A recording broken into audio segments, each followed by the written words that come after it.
Empecemos hoy con la lectura del pasaje para así preparar nuestros corazones. Leeremos hoy de la carta de Santiago, el capítulo 2, los versículos 14 al 26. Dice así la palabra del Señor. Hermanos míos, ¿de qué aprovechará si alguno dice tiene fe y no tiene obras? ¿Podrá la fe salvarle? Y si un hermano o una hermana están desnudos y tienen necesidad del mantenimiento de cada día, y alguno de vosotros les dice, id en paz, calentaos y saciaos, pero no les dais las cosas que son necesarias para el cuerpo, ¿de qué aprovecha? Así también la fe, si no tiene obras, es muerta en sí misma. Pero alguno dirá, tú tienes fe y yo tengo obras, muéstrame tu fe sin tus obras, y yo te mostraré mi fe por mis obras. Tú crees que Dios es uno, bien haces. También los demonios creen y tiemblan. Mas ¿quieres saber, hombre vano, que la fe sin obras es muerta? ¿No fue justificado por las obras Abraham, nuestro padre, cuando ofreció a su hijo Isaac sobre el altar? ¿No ves que la fe actuó juntamente con sus obras? Y que la fe se perfeccionó por las obras. Y se cumplió la escritura que dice, Abraham creyó a Dios y le fue contado por justicia. Y fue llamado amigo de Dios. Vosotros veis, pues, que el hombre es justificado por las obras, y no solamente por la fe. Asimismo también Rahab, la ramera, ¿no fue justificada por obras cuando recibió a los dos mensajeros y los envió por otro camino? Porque como el cuerpo sin espíritu está muerto, así también la fe sin obras está muerta. Este pasaje es un pasaje importante y es el pasaje que queremos ver hoy en este tiempo juntos en la palabra para comprender lo que Dios tiene para nosotros. Estoy llamando este mensaje tipos de fe o incluso dos tipos de fe. Entonces vamos a entrar en este pasaje y ver lo que Dios tiene para nosotros, pero primero vamos al Señor en oración. Padre Santo, pido tu bendición sobre el tiempo que tenemos en la palabra hoy. Pido que la palabra sea clara y que hable a nuestras necesidades. Pido todo esto para tu gloria, en el nombre de Cristo Jesús. Amén.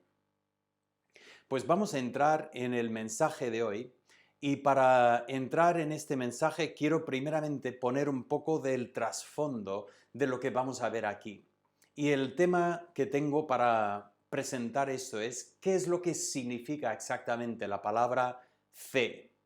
Bueno, si nosotros miramos en el diccionario, por ejemplo, el diccionario de la Real Academia, podemos ver que hay muchos sentidos, muchas acepciones de la palabra fe. El diccionario nos dice que esa palabra fe puede ser, por ejemplo, pues un conjunto de creencias, puede ser básicamente lo que viene a ser un documento oficial, una fe de vida, una lista, una fe de ratas. Tenemos muchos usos de la palabra fe, pero cuando llegamos a la Biblia encontramos, pues podemos centrar nuestra atención y lo que encontramos es que hay unos significados muy claros y muy importantes en cuanto al uso bíblico de esta palabra. Así que bíblicamente podemos decir que la fe significa en primer lugar el acto de creer. O sea, ese momento en que nosotros creemos a otra persona, tenemos confianza en esa persona, en lo que ha prometido esta persona. Este es el uso que encontramos, por ejemplo, en Hebreos 11.1, donde nos dice que la fe es la certeza de lo que no se ve, esa capacidad de no tener que verlo y, sin embargo, creerlo. En este contexto siempre pienso en el apóstol Tomás. Este apóstol que cuando todos los demás habían visto a Jesús, él no lo había visto todavía y dijo que hasta que yo vea con mis ojos, hasta que yo toque con mis manos, hasta que yo meta la mano en su costado, no lo creeré. Y apareció Jesús la semana después y dijo, Tomás, ven, ya te toca, ya puedes meter la mano en mi costado, ya puedes tocar estas heridas en mis manos. Así Tomás, avergonzado, ya lo reconoce como su Señor y su Dios. Esa es una fe, ese concepto de creer, aunque no tengamos que ver todo lo que sabemos que es realidad. Yo siempre quiero enfatizar que cuando hablamos de este tema no estamos hablando de una fe ciega en los términos que el mundo muchas veces usa. El mundo piensa en una fe ciega como ese momento en que de alguna forma podemos creer algo que sabemos que no es verdad. Eso no es un concepto bíblico, más bien bíblicamente entendemos que es verdad, aunque no tengamos que ver todos los detalles para poder creer esa realidad. Así que tenemos ese primer concepto de la fe en la Biblia. Otro concepto relacionado con este primero es el concepto de alguien que es digna de confianza, o sea, una persona digna de nuestra confianza. En ese sentido, nosotros entendemos que aquí primeramente podemos tener confianza en una persona y luego después lo podemos ver desde el otro punto de vista. Una persona es digna de confianza. Para ayudarnos muchas veces cambiamos para nosotros la palabra y hablamos de la fidelidad. Todavía está relacionado lingüísticamente, pero es un poco diferente. La fidelidad es que se puede confiar, se puede fiar de esta persona. He puesto varios textos aquí en pantalla. Veis primeramente Gálatas 5, 22, donde tenemos la lista del fruto del Espíritu.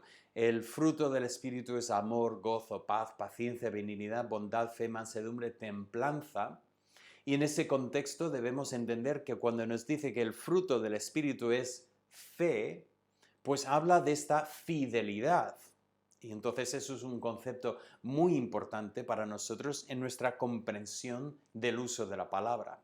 Pero hay un tercer uso de la palabra, y ese tercer uso es ese conjunto de creencias, o sea, un credo. Esto viene a ser realmente lo que es la primera acepción de la palabra que vemos en el diccionario de la Real Academia. Pero también lo vemos en la Biblia con este uso. Pablo dice en 2 Timoteo que ha corrido la buena carrera, ha peleado la buena batalla, creo que los tengo un poco al revés de la forma que vienen en el texto, pero luego después he guardado la fe. Y cuando él habla de la fe, habla del conjunto de creencias que componen lo que es el Evangelio. Entonces, tenemos estos tres usos de la palabra fe en la Biblia, pero cuando hablamos de dónde vemos el tema de la fe, bueno, podemos ir a muchos sitios. Podemos, por supuesto, ir a Romanos y ver la importancia de la fe en Romanos. También podríamos ir a Hebreos, como podríamos ignorar a Hebreos y este capítulo 11, donde nos da este paseo por ese pasillo de la fama. Todos los que demuestran la fe, los que han ido delante de nosotros y los que han sido un ejemplo para nuestra fe. Pero nosotros queremos ir a la carta de Santiago, Jacobo, porque en el capítulo 2 de Santiago tenemos un enfoque especial en la fe. Realmente lo que pasa aquí, en la carta de Santiago, hay 16 veces que Santiago usa la palabra fe, pero de estas 16 veces tenemos 12 que aparecen en este segundo capítulo. O sea, solo hay 4 referencias a la fe en el capítulo 1 y también en el capítulo 5, pero la gran mayoría aparecen en este pasaje que hemos leído juntos. Así que vamos a entrar en el pasaje y ver lo que Dios tiene para nosotros.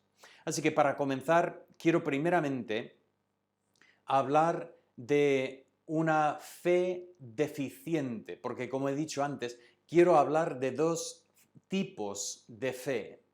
Y el primer tipo es una fe deficiente. Pues ya veis el bosquejo que tengo aquí en la pantalla y os digo primeramente, cuando nos presenta esta fe deficiente. Lo que hace el apóstol aquí, el apóstol Santiago, Jacobo, para nosotros, es que nos da una descripción de esta fe. Y qué curioso es notar, como dice primeramente, es una fe muerta. Lo podéis ver ahí en el versículo 17 y también otra vez al final del pasaje. Una fe muerta, igual que un cuerpo que no tiene un espíritu, es que es una fe muerta. Aquí dice Santiago, cuando tienes una fe que no tiene obras, es una fe muerta. Qué fácil es hablar de fe como si fuese una cosa separada, independiente de las acciones de uno. Hoy en día hay muchos que, bueno, profesan pertenecer a una religión y sin embargo realmente no practican. Este pensamiento de tener una fe que no se practica es un concepto que es completamente ajeno a la Biblia. Es un concepto que la Biblia lo llama bajo los términos de hipocresía. Así denunciaba Jesús a los fariseos, porque su fe realmente estaba divorciada de sus obras y era contraria a sus obras. Pero aquí Santiago lo llama en términos de vida y dice, es una fe muerta. Esa fe no tiene vida porque no se demuestra. Es como tener un árbol que supuestamente es un limonero, pero que no produce ningún limón. ¿Ese árbol de qué sirve? Y aquí tenemos un pensamiento, una fe que no produce nada. Es una fe muerta. Pero también en el versículo 20 también encontramos que es una fe estéril. Y si estás pensando con lo que estoy presentando, dirás, pues es un pensamiento casi igual. Lo que pasa es que igual cuando lo ves en tu Biblia, es posible que tu Biblia no mencione esto, más bien, igual tu Biblia simplemente traduce esto como una fe muerta también. Pero el concepto es una fe que no reproduce, que no tiene una producción y por eso la palabra estéril es una palabra muy muy buena para describir este contexto. Pues aquí nos ha presentado una fe deficiente bajo estas imágenes de algo estéril y algo muerta. Aquí dice, oh hombre vano, ¿no sabes que la fe sin obras es una fe muerta, estéril? Nos da aquí el apóstol dos ejemplos de esta fe deficiente. En el primer ejemplo he puesto aquí una fe ceguera, o sea, una fe que no ve las necesidades físicas de las personas, una fe que solo enfoca en sí mismo. Pues aquí tenemos un ejemplo claro de lo que ocurría en la iglesia primitiva y sinceramente lo que ocurre en cualquier iglesia donde hay seres humanos. Nos es tan fácil caer en este error. Pues entra una persona con necesidades, una persona que tiene necesidades físicas, en el caso que tenemos en el texto es lo que menciona, pero también muchas veces personas que vienen con necesidades espirituales. Y sin embargo los demás estamos tan ensimismados en nuestro mundo, en nuestros asuntos, en nuestros temas, que ni paramos a pensar en las necesidades de los demás. Y nos dice, ¿qué tipo de fe es esta? Una fe que ni puede ver las necesidades, que entra uno con deseo de recibir y solo escucha lo que nosotros tenemos en la mente en este momento en vez de realmente tratar con esa necesidad espiritual de la persona. Pero nos pone otro ejemplo que es súper interesante. He puesto aquí un credo sin obras. Porque aquí Santiago dice, tú crees que Dios es uno. Y está haciendo referencia a ese gran credo del pueblo judío, ese gran credo que tenemos en Deuteronomio 6, versículo 4. Oye Israel, Jehová vuestro Dios, Jehová uno es. Y amarás al Señor con todo tu corazón, con toda tu alma, con todas tus fuerzas. Esa gran confesión del pueblo judío.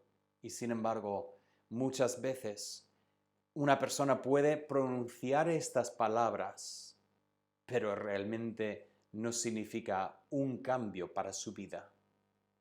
Aquí el apóstol dice, ¿tú crees que Dios es uno? Bien haces, pero aún los demonios creen y tiemblan. Cuando leemos del ministerio de Jesús en esta tierra, vemos como los demonios tenían miedo de él, tenían temor de él. Pienso específicamente en aquellos dos hombres de los Gadarenas que tenían dentro de ellos una legión de demonios. Y los demonios pedían por favor que Jesús no los mandara al abismo y pedían permiso para entrar en el hato de cerdos que estaba ahí apacentando. Tenemos ese concepto de demonios que tenían ese respeto, o sea, sabían quién era Jesús. ¿Pero tú crees que eso cambiaba la vida del demonio? Para nada. El demonio lo que quería era escaparse de la presencia de Jesús. No quería caer bajo esa autoridad que sabía que tenía Jesús. Pero no significaba ningún cambio para su vida. Y así es muchas veces, puede ser así con nosotros.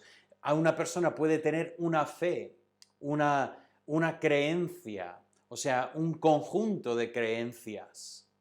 Pero cuidado, también puede ser una fe muerta, una fe estéril, una fe que realmente no cambia su vida. Pues por supuesto, ese tipo de fe no interesa para nada, no hace nada para la persona que la tiene. Pero hay otro tipo de fe que sí que es importante. Y eso es lo que nos muestra aquí Santiago a continuación. Tenemos aquí una fe, que voy a llegar, una fe viva, una fe sana. Y nosotros vemos un ejemplo, dos ejemplos de esta fe aquí en este pasaje. El primer ejemplo es la fe de Abraham. Nos dice que Abraham, que fue contado como justo, y lo sabemos porque lo notamos en sus acciones. Ahora, es verdad que este pasaje, en algunos casos, algunos se han quejado de que parece contradecir lo que dicen Romanos, pero es una lectura muy superficial que lleva a entender que Santiago o Jacobo y Pablo en Romanos están enfrentados. Más bien, lo que dice Pablo en Romanos es que Abraham fue contado como justo, no por las obras, sino más bien por la fe. Dios, antes de que Abraham había hecho algo, ya vio su fe y lo contó como justo. O sea, no fue en respuesta a una acción de Abraham que Dios le contó como justo, más bien fue sencillamente el hecho de creer esa promesa de Dios. Y por eso fue contado como justo. Una verdad que llega hasta nosotros y sigue siendo verdad. Dios hasta el día de hoy sigue mirando el corazón y todo aquel que cree en Cristo, en lo que Cristo ha hecho por nosotros, no se perderá, más tendrá vida eterna. Pero lo que dice Santiago aquí es que Abraham, es que esta fe que él tenía, donde nos decía que fue contado como justo, esta fe, ¿cómo sabemos que tenía esta fe? Y aquí nos cita un evento de su vida. El evento es ese momento en que Dios pidió que Abraham sacrificara a su hijo Isaac sobre el altar. Ese hijo predilecto, este hijo amado, este hijo de la promesa. Y Dios dije, llévalo y sacrifícalo. Y Abraham, nos dice el texto en Génesis, se despertó muy de mañana y llevó a su hijo para sacrificarlo. Tenemos aquí la gran demostración de la fe de Abraham. Lo demostró no por palabras solamente, sino lo demostró en obras, cuando estuvo dispuesto a obedecer a Dios. El otro ejemplo que encontramos a continuación es la fe de Rahab. Rahab es esta mujer que estaba en Jericó y cuando llegó el pueblo, después de salir de Egipto, hasta Jericó, esta mujer recibió a los espías en su casa y los escondió y los ayudó para salir salvos de esta ciudad. ¿Por qué lo hizo? Pues encontramos en sus palabras a los espías una pista muy importante. Ella decía, vosotros tenéis la bendición de Dios con vosotros. Lo sabemos, lo hemos visto, pero curiosamente, mientras el resto de su ciudad pues tenían miedo de lo que podrían hacer estos hebreos, ella reconocía que de verdad Dios estaba con ellos y estaba ella dispuesta a separarse de su pueblo para unirse al pueblo de Dios. ¿Y cómo vemos esta fe? Lo vemos cuando vienen buscando los espías. Y ella podría haber buscado una recompensa por entregar a estos hombres buscados, pero no lo hizo. Ella más bien los escondió porque tenía fe en Dios. ¿Cómo es esta fe sana? Pues no es una fe muerta, no es una fe estéril. Más bien nos dice el texto varias cosas. Aquí lo veis en pantalla. Es una fe imparcial. Nos dice el capítulo, empieza con este pensamiento. Cuando uno entra en la iglesia, y tristemente los de la iglesia muchas veces miraban a los ricos y les daban preferencia, y a los pobres pues les despreciaban.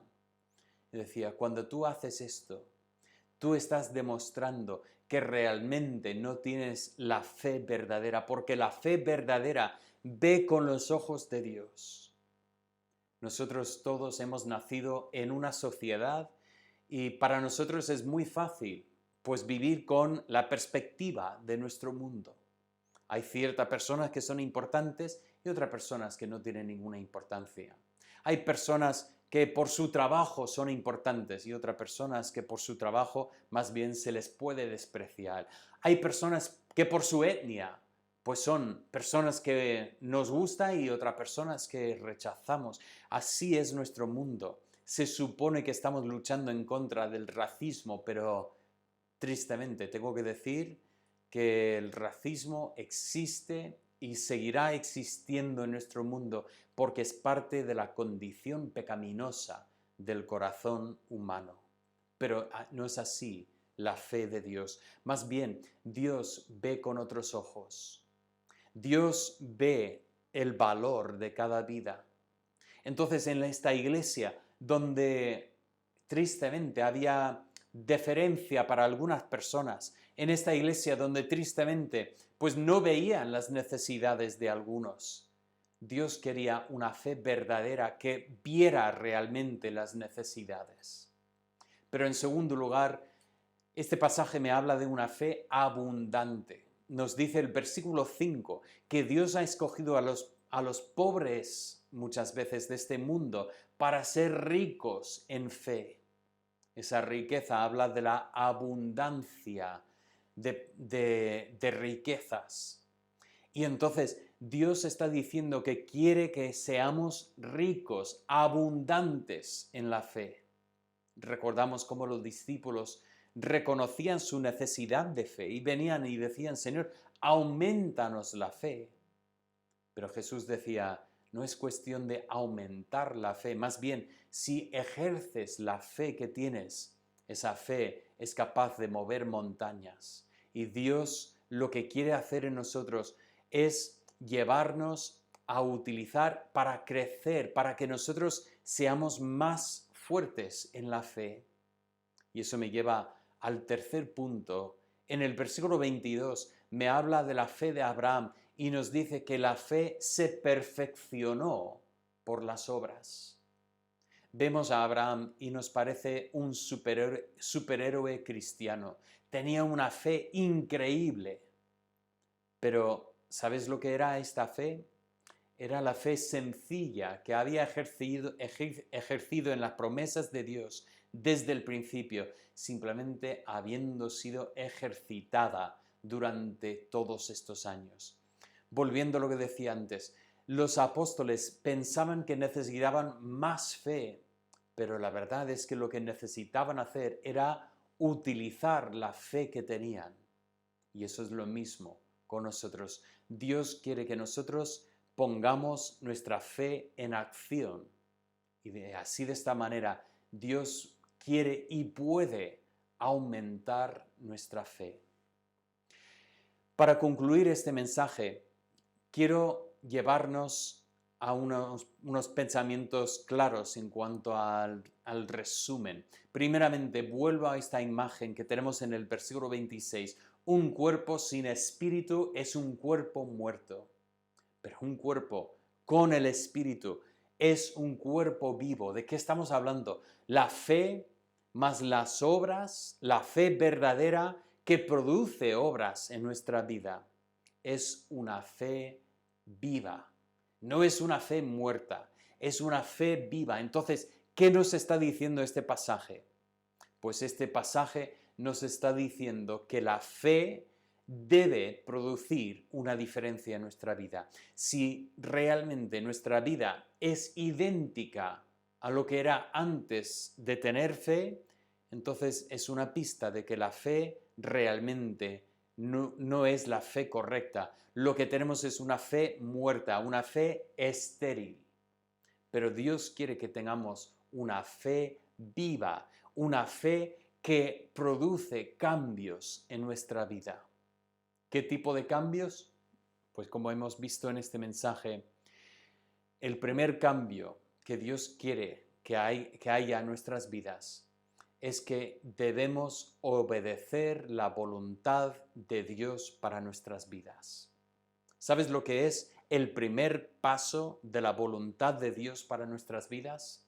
El primer paso es cuando nosotros nos reconocemos por pecadores. Nos reconocemos como pecadores delante de Dios, que no somos buenos, que no merecemos nada de la mano de Dios, pero que Cristo vino y murió en nuestro lugar para que nosotros podamos tener comunión con el Padre.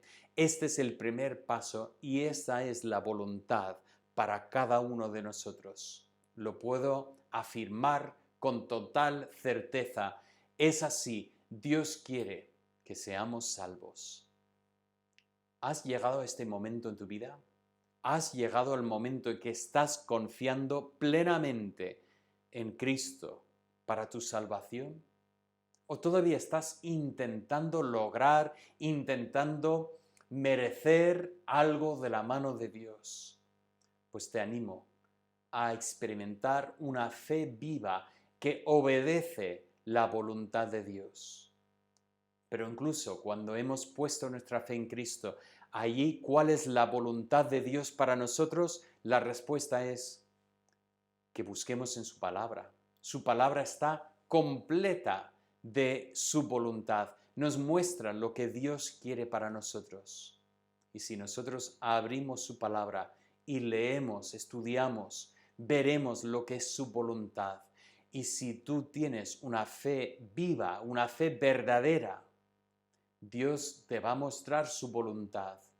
Y debes ser, como nos dice Santiago en el capítulo 1, un oidor que no es olvidadizo, más bien uno que oye y hace lo que Dios dice en su palabra. En segundo lugar, debemos no solamente obedecer la voluntad de Dios, sino también debemos amar a nuestros prójimos como a nosotros mismos. Si pensamos en ese gran resumen de la ley, el primer mandamiento es amar a Dios con todo tu corazón y el segundo mandamiento es parecido, ama a tu prójimo como a ti mismo. La voluntad de Dios es abrir nuestros ojos, que veamos la vida desde el punto de vista de Dios, que demos importancia a las personas a quien Dios amó y entregó a su Hijo para salvar. ¿Somos así? ¿Estamos realmente dejando que Dios ame al mundo por medio de nosotros? ¿O más bien traemos nuestros propios prejuicios, traemos nuestros odios y dejamos que esto influya la forma en que veamos el mundo? Qué importante es amar a las personas que Dios ha amado. Y finalmente, en tercer lugar, veo que es importantísimo que debemos permitir que Dios crezca nuestra fe, que Dios haga crecer nuestra fe. Dios quiere que nosotros tengamos fe en abundancia. Dios quiere perfeccionar nuestra fe conforme andamos en comunión con Él. Entonces, la pregunta en este día es, si tú estás creciendo en tu fe, si realmente tienes una fe viva, que realmente se nota porque estás creciendo en esta fe. Dios quiere ser glorificado en tu vida. Y la pregunta es, ¿qué tipo de fe tienes? Si no conoces a Cristo, te animo a ponerte en contacto. Puedes escribirme a mí, puedes buscar a otro cristiano que conoces y pedir ayuda para entender cómo puedes ser salvo, cómo puedes confiar en Cristo, pero te digo que no es complicado, es simplemente dejar descansar tu corazón en Cristo, en lo que Él hizo por ti, reconociendo que eres pecador delante de Él, que no mereces nada de sus manos.